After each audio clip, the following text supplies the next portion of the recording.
There's a really cool feature of the Microsoft Office app that allows you to convert text within an image on your phone into text. And I'm going to show you how to use it. All right, simply open up the Microsoft Office app on your phone. If you haven't downloaded it, you can do so. If you have an iPhone, you can go to the App Store and search for Microsoft Office, or you can search for it on Google Play. When you open up the app, it'll come up to the home page. Simply click on Actions. From there, you're going to click on Image to Text.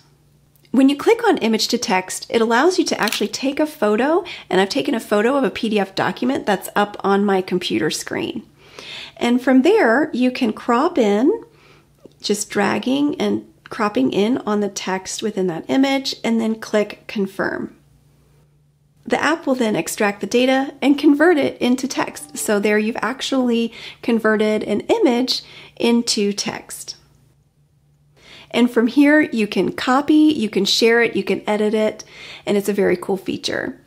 If you found this video helpful, be sure and give it a thumbs up to like it. You can subscribe to my channel and click the bell to receive a notification every time I post a new video. Be sure and visit my website, SharonSmithHR.com. Thanks so much for watching, and I'll see you next time.